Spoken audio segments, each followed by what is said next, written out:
Hello and welcome to another episode of Addicted to Business. Today, I'm delighted to be joined by my dear friend, Miss Sophie Jewry. Hello.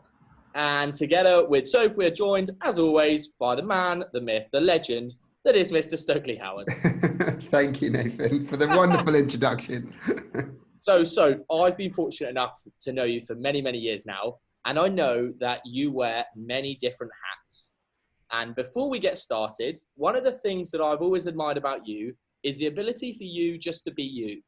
And I think it's extraordinary how you do that and how you come across. And that's going to be today's podcast. That's what we're going to talk about, is the importance of just being yourself. But before we dive into that, just quickly tell us all about all the different hats that you wear and the plates that you spin and what you're doing. I feel like it's an acceptance speech. I'd like to thank my mum for giving me the confidence to be here today. So I actually do have to thank my mum for quite a lot, because she let me come back with my tail between my legs when I was just 20 with a little 9-month-old baby girl. And it's courtesy of her that I started up my business in the first place. But back in 2003, I started my design and print business, Mediate, and that's still going. Dabbled a bit in online directories for about 8 years, still running Mediate in the background. And then obviously the design and print aspect led me to design my own planner, because why would you not, when you think, I can't find the right one, I'll just design it. Does anyone want one? Yeah. So then people bought it. So then that became a bit more of a thing. And so diary planners were then added into the mix. So I do both my own, the Ultimate Diary Planner, and a few other ones. And then I now also do bespoke diary design and planner and journal design for others, like these here, handy. Ultimate plug. And I also do white label ones as well, so which is more budget friendly. Yeah, basically the other things that I do with Ladies That Plan and the events and bits are all just kind of to set up with, because I like networking and connecting people and supporting people around that as well. So yeah, although it's many things, it's kind of linked because it's all around design, print, publish area. So first question from me is around being yourself. And I don't understand why some people find it so hard to be themselves. There seems to be this, maybe it's a British thing, I'm not sure, but so many people just feel uncomfortable in their own skin. Why do you think that is, and why is it that you don't feel this? Or maybe you do. Of course I do. You've caught me on a good day. It's a combination of things, isn't it? It's a lack of confidence. It's a fear of judgment from other people. A lot of us are people pleasers. A lot of people don't like people generally and are a bit kind of insular and not very outwardly going, and actually are perfectly happy not dealing with other people. But I think the people who would like to be more confident, a lot of that will be based on how they've been brought up. And there was a reference I was going to get, and I forgot to get it to tell you, but there's a whole load of studies around human behavior, and whether you're a positive person or a negative person is a largely based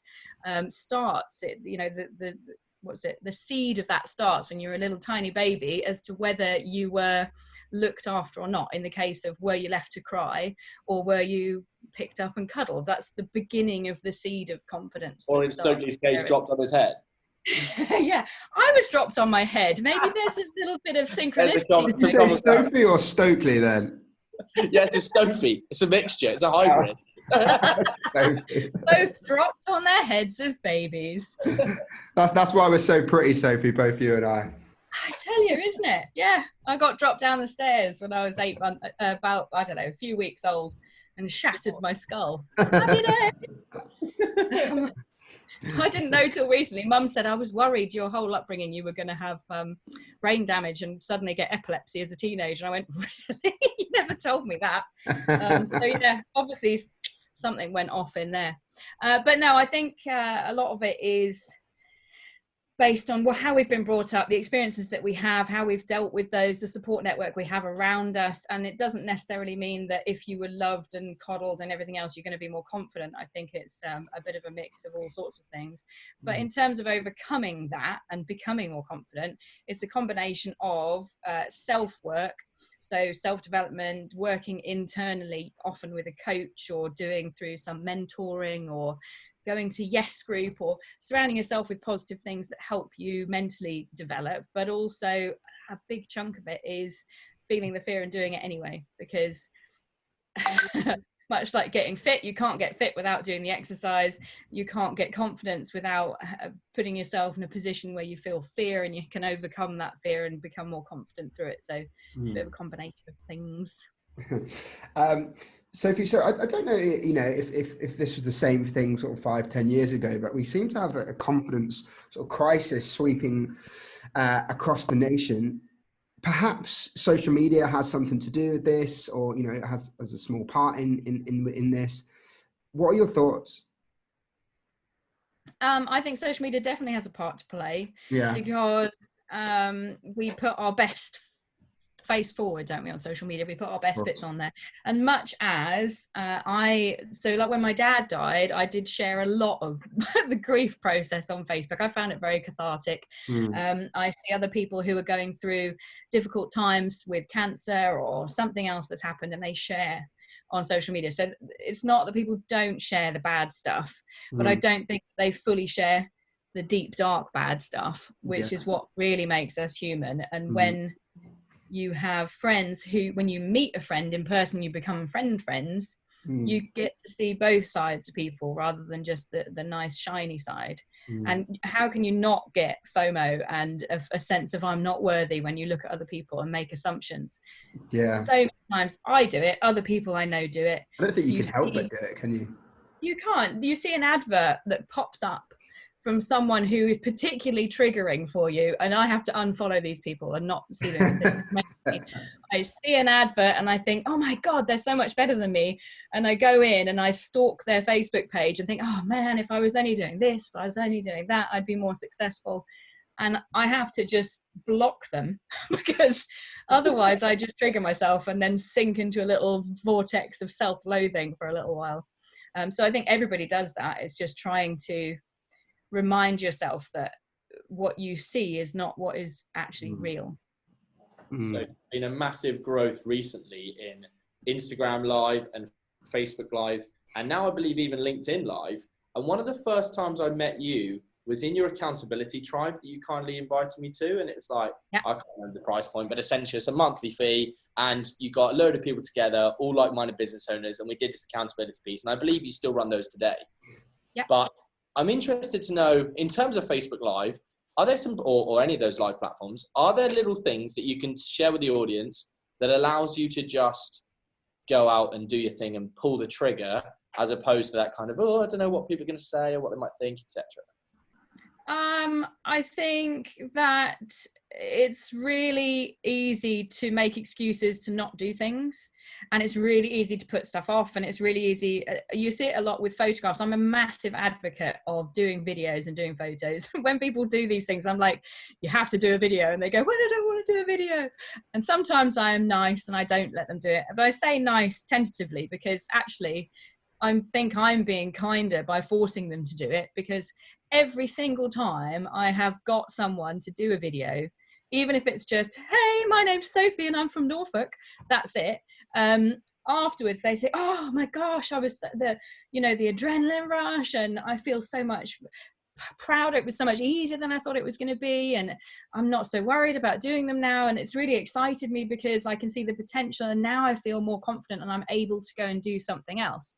So if people could just do it without thinking too much about it, because yes, you're not going to like how you look, you're not going to like how you sound, you're going to be picking out all the bits you don't like. If you ever watch one of my videos, you'll see me start with a big smile, and then slowly the smile goes, and then I'll go, I'm not smiling, smile, ding, and it comes back. But you will never ever stop picking holes in the things that you do, no different to if you write something. So other people are never going to judge you as harshly as you are. And what you put on that video is you. And that's the person that we see every day and that we know. So we're just seeing you, whereas you're seeing all the worst bits of you. So I think that's the thing, isn't it? For people getting started, it's just like, just pull the trigger, stop procrastinating, stop overthinking. You'll probably look back in 12, 24 months time and go, good God, did I actually post that? But you've got to start somewhere. And that somewhere should be today, not tomorrow, not the next day, not the next day. Stop putting it off. I think there's a book called Eat That Frog. And it's like, Yeah. just eat the frog, get through it, and then you'll be set up for the rest of the day. Yeah, 100%. You just got to do it, feel the resistance and work through it anyway. And actually, sometimes you look back and you think, holy cow, I look like I know what I'm talking about. This is incredible. Who is this guy or girl? Like, this is smoke and mirrors. So, Sophie, you come across as super confident, and you always bring in a smile to people's faces, which is great. But like everyone, you must have doubts, I guess. How do you tackle these? I mean, I know I do. I mean, how do you tackle these? How do you approach your doubts? I think confidence is a perception, and I think you can take the most confident person who you perceive to be the most confident person, and they will have their insecurities, because I don't think there's a single human alive that isn't insecure about something in some way, shape or form. So I guess I've always been bubbly, and some of that was maybe from being a bit of a chunky monkey as a child. She says, still a chunky monkey. But you overcome those by being outwardly more kind of bubbly, confident, chatty, etc., in the hope that people will like you, if not for how you look, but for how you are inside. So that, I guess, has been something I've always worked on, and it's something that is still definitely very relevant today, in the fact that I've always had image issues, so therefore I like to try and make up for that in hopefully being a nice person. And I don't know, part of it, I guess, is comes naturally. You're just that sort of a person, or you're not, in terms of bubbliness. But a lot of people out there are confident in a completely different way, and are very quietly confident, and that's, again, a nice energy to be around. But in terms of,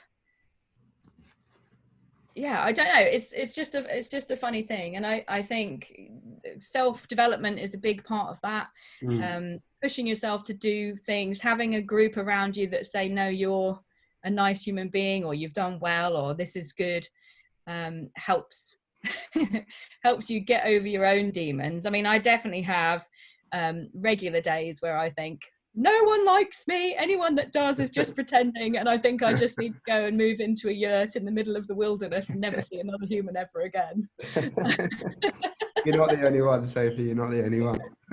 Yeah, exactly. And I think people assume that just because you're outwardly confident, and even if you share your insecure days, that you're constantly on that level, which of course we're not. You have the ebb and flow with everything in life, the yin and yang. Of course. So that is wonderful. So I'm looking at one of the big things I believe in the next 2 to 3 years will be all around your personal brand. And I think if not already, right, personal brand is huge, and people buy from people and all that good stuff. With your branding hat on a second, but still your ability to share with people how they can just be them, how can people get started with a personal brand, and what do we think is really important for those looking to start that journey? I think personal brand has been a buzzword for quite a while now, and it's definitely started in corporate with people trying to kind of create this persona of who they are so that they can get that next job and all of that sort of stuff. And then it's crept in through the increase in people doing coaching and public speaking. You know, if you're a speaker, essentially you're a personal brand, because you're being chosen to speak about your subject, but you personally have your own brand around that. I think people get caught up in branding, and I think they get tied into and worry about and then procrastinate because they feel like this is final. If I decide that I'm going to be this, then that's it for the rest of time, and I'll be stuck in that. And then they get worried about what that means, when in actual fact branding is very fluid, and it changes very often, and you'll see even big brands just kind of tweak as they go, as their market changes, or as the life changes. A lot of brands at the moment tweaking their offering and what they stand for and all of that sort of stuff. So I think it's about just kind of digging deep and trying to think about who you are, what sort of people you want to be. I mean, from a business perspective, who do you want to be working with? What do you want people to think of you? You know, if people are remembering you, what would your lasting memory be? When I did the Queen of Brand as a kind of phrase, I was kind of mortified at the same time as excited. I felt mostly embarrassed because it felt very immodest. And I think that's one of the big things that people have to fight against is their immodesty. Their modesty, sorry, not their immodesty, because you think, I can't say that I'm the best at this, or I can't say I'm the number one at this, or whatever, because you think people will look at me and with a microscope look and say, no, you're not, because you don't do this and you don't do that. But of course, that doesn't really matter to a certain extent. And, you know, tongue in cheek with a bit of branding, thankfully, many businesses, especially us personally, we can play and we can figure out what works for us. And if something is not quite working, just shift and go in another direction and just kind of find your brand as you go and build it up and layer it up. And then eventually, very quickly, in fact, you'll have this personal brand ready, which looks ready-made, but in actual fact has taken 10 years or whatever to get there. I think that's the thing, isn't it? Is that there's no click of the fingers and suddenly your personal brand is where you want it to be. It's a process of creating content of, maybe even as far as how you dress and how you look and how you speak and everything else. Like, it all forms part of that, right? Massively. All of that is always part of it. It's much bigger than just slapping a logo on things. It's everything about you. And also remembering that your brand, you know, you don't really have any control over it to a certain extent. You can guide it, you can point the ship in that direction, but if there's other elements at play, then you can't necessarily dictate where it's going to land. And other people's feelings around you is what your brand really is. So if you're doing a bit of research and you say, when you think of me, what do you think of? If they're not saying the right things, then review what you're doing, because how can you create what the things that you do? How can you create or manufacture the feeling that you want rather than the one that is already currently out there? And sometimes you ask people what they think and they'll say really nice things that you weren't expecting, and it's actually even better than you thought. So yeah, doing a bit of market research around that is really eye-opening, I think, whichever way it falls. I think a massive part of starting to develop your brand is, you know, a massive part of it is the fear of failure. And I guess it's when you start anything in life, right? You never want to fail, but ultimately it's the failure that brings better things and teaches you the most. So from your perspective, so what are the 5 top tips that you'd recommend to somebody suffering with, I guess, like publishing anxiety, if that's what you call it, someone who can't sort of just get over the line and just get started? What would you say to those people? Which is a massive chunk of people. There are so many people in my groups and in other people's groups who post things like this. Oh, I just can't quite get started, or I've got all this stuff in my head and I just haven't done it. I think remember that you're a human being and I'm a human being and everybody else reading it is a human being, and humans are apt to failure and distraction and everything else. So much as it's very important for you what you're posting, for other people it might be interesting, it might be funny, it might be whatever, but it's not going to be the be all and end all of their life. So kind of get over that element to it. Getting it out there is better than having it thought about every single time, because as I say, there's stuff happening. Other people are busy, so they're not really worried that much about how exact it might be. And this is definitely with social media posts and stuff, because obviously if you're doing a legal document, it's a whole different kettle of fish. Social media post, get it out there, just whop it out, it'll be fine. But with social media, it's fleeting. You know, it's that today's newspaper is yesterday's newspaper is today's fish and chip paper. It's that sort of thing. Feel the fear and do it anyway. Yes, the only way you're going to get more confident at it is if you just chuck yourself at it and just do it. And part of that, my last 2 tips would be, ask yourself really, what is the worst that could happen? Likely it is the worst that can happen is nobody sees it. Or possibly the worst that could happen is the Bristol Gin example that came up yesterday when they did a very ill-advised promotion around the riots, and it blew up in their face and it went terribly wrong. But that's not what the majority of your posts are going to be. If you're going to be controversial, really consider why you're doing it. and what response you're going to get. But in most cases, the worst case scenario will be that people just haven't seen it or they don't engage with it. And then what's the best that could happen? If you think about, get excited. What if the right person saw it, and then that leads to a conversation that leads somewhere else, and then suddenly there's this whole new world available to you just from one little post that you put out.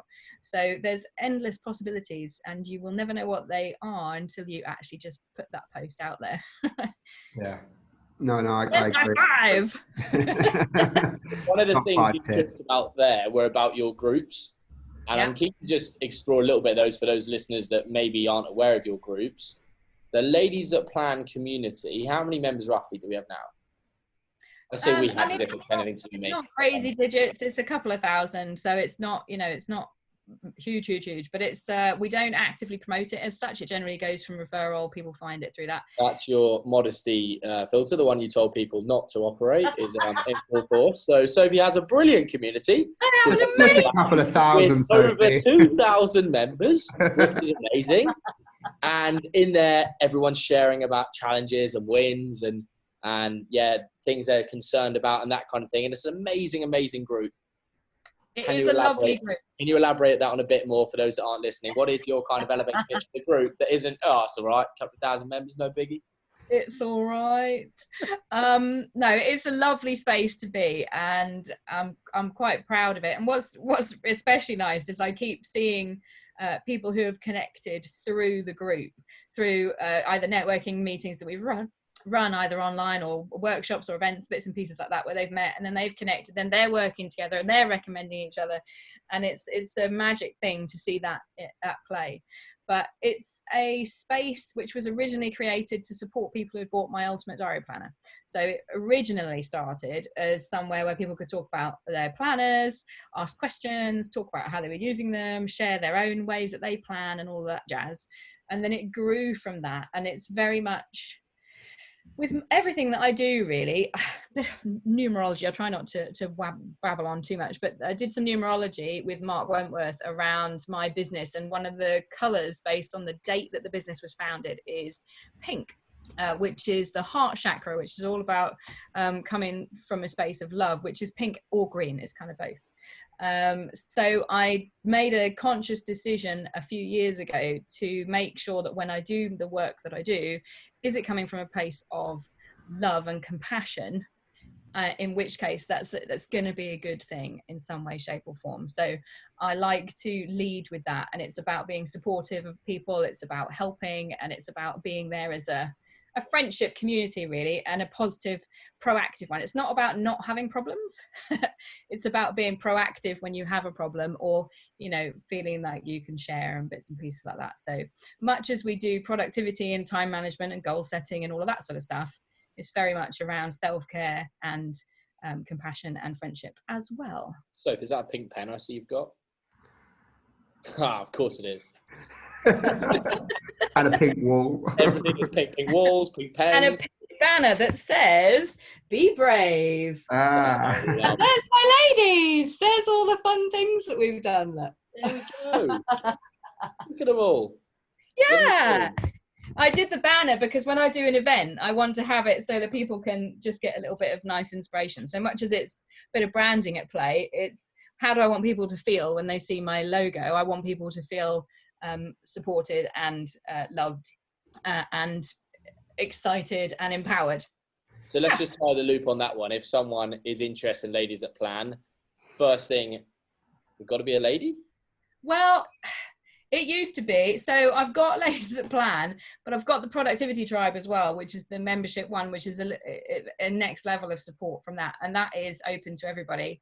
And off the back of the fact that I do have quite a few chaps that would like in on the feminine empowerment vibe, then they are in there as well. We've got a few. You're in my Ladies That Plan group. So and don't put me out. I was going incognito. I was actually cool. Like, this sounds so interesting. Like, tell me more. Yeah, I'm in there. Nathan, he was straight. You're day one, Nathan. I'm a stalwart. I love it. So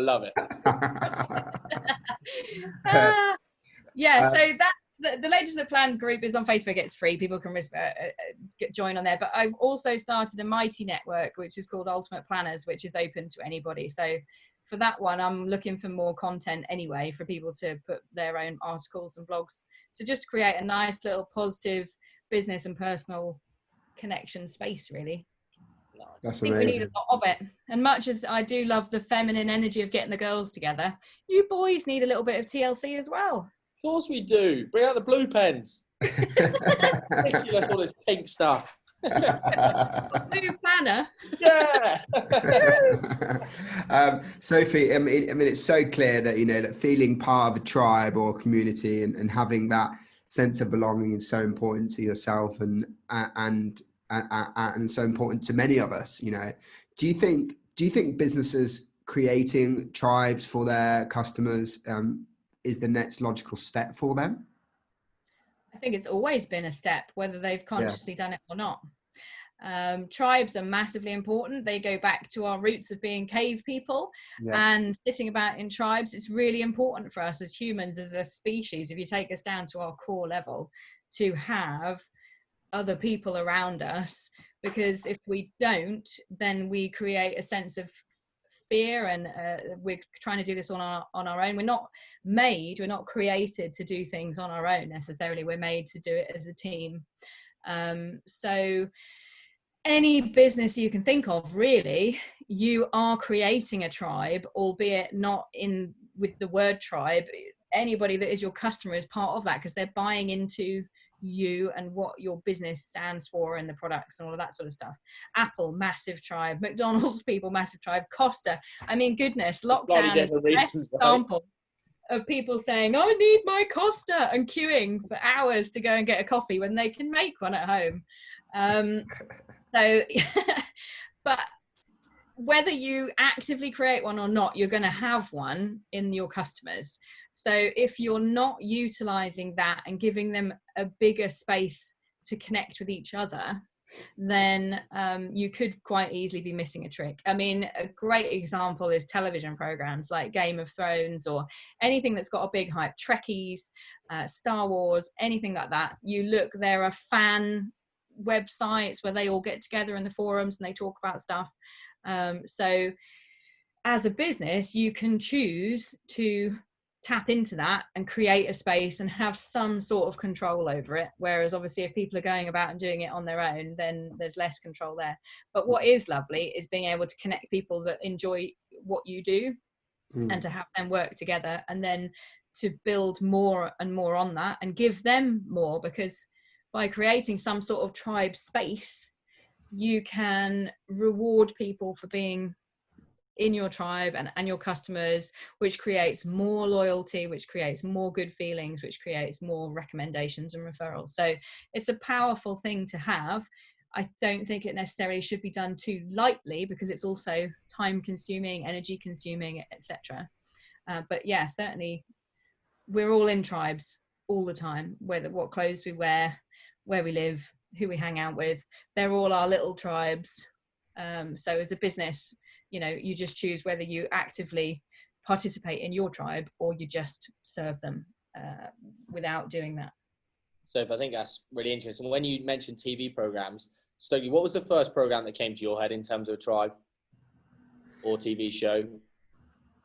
I appreciate everyone's spot, but I was just thinking about Coronation Street, and I was just Coronation I was like Coronation Street, and I actually got to a stage when I used to watch it where I mean, this is total confessions here, talk about being you. Yeah, I'm a Corrie fan, I'm what? Hope you're listening, everyone. I like Corrie. Anyway, it was one of those where when I see the characters like outside of the show in another show, I automatically love or hate them. And I find that really interesting, that almost with that brand, you can see someone and it triggers a sense of like, oh, actually, I don't like you based on something you've done elsewhere. I find that really interesting. Oh, it's like exactly that. You get people who have murdered someone in a TV series or been a baddie, and people go and shout at them in the street, "You're a bastard!" Blah, blah. I'm an actor. It's not me.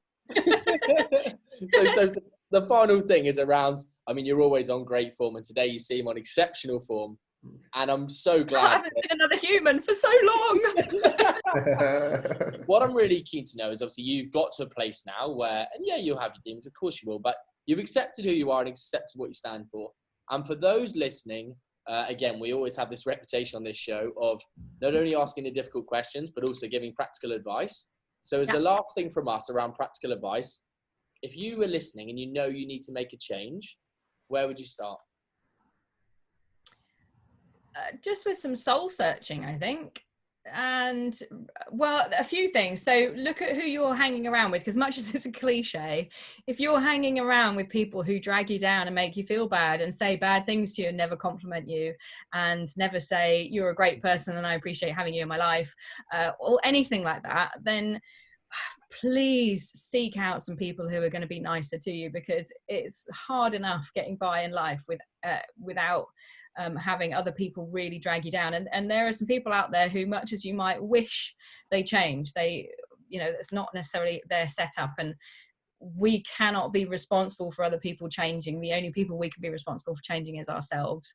And the only way we change ourselves is by changing the things that we do and changing the way that we think. And it's easier said than done. So the only way really is to get support in doing that through the people that you surround yourself with, through the books that you read, the music that you listen to.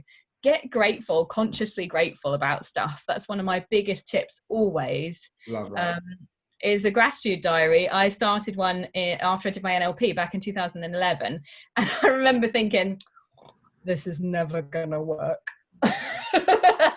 And you have days where you think, oh, I've had a rubbish day. I don't really feel grateful for anything. Everything's just a bit pants. So you put in there stuff like, I'm grateful I can breathe without having a ventilator, or I'm grateful that I have a house, or I'm grateful I've got baked beans in the cupboard. Really mundane things, but in actual fact, hugely amazing things that we can be grateful for.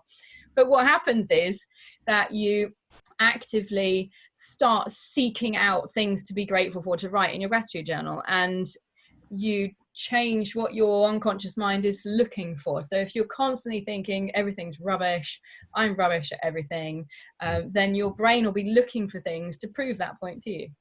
Yes, so you were rubbish at this. You had those gratitude cards, I seem to remember, whenever we used to go for lunch, and you just I love those. A little thing like, you've got nice eyes, or I mean, I'm going to call them pickup lines. I think you called them gratitude cards, but they were definitely pickup lines. Yeah, I guess you still use them as well. Yeah, I always get my daughter to choose the one that we do. So some of them say things like, you made my tummy's happy, or thank you for the food, it was amazing, or great food, great service, we'll be back. But we also have ones like, you inspire me, you've got a lovely smile, etc. And we were in Gourmet Burger. Other burger chains do exist, with my daughter. For anyone listening from GBK, we'll take the royalties after the show. Yeah. And I said, which one do you want? And she said, I'm going to put this one down. And she put you've got a lovely smile. And we put it on the desk. She went, right, run. So we ran out of the shop. So she didn't get it when we were still in there. And we kind of were peering around the glass. And she picked it up, and you could see her kind of doing it. And she picked it, and she went, oh my gosh. And Adelaide went, yes, I made her have a nice moment in her day. So doing random acts of kindness is really nice as well. But I think anything that involves being grateful for what we have is massively important for anything, whether it's business or life or relationships or anything, because until you can be grateful for what you have, you're never going to see the other stuff, because it doesn't really exist unless you're grateful for it. So just to wrap up today, I think that gratefulness piece is a lovely one to finish on. I'm incredibly grateful for your friendship and you joining us on the show, and your agony aunt activities. Whenever I see you and we go for lunch and I tell you all, and you're like, good God, boy, how do you get in these situations? And you help me. So I'm massively grateful. Practical. I'm massively grateful. Find a positive solution. I'm hugely grateful for you joining us on today's show. I hope everyone listening has found it useful. If people want to connect with you, Sophie, or find out more about you, where do they go? SophieJewry.com is probably the most easy one, but it kind of points in all the different general directions. Perfect. So just go to SophieJewry.com. Thank you all for listening. I hope you've enjoyed it, and I look forward to seeing you on the next show. Take care. Thank you. Thanks, Sophie.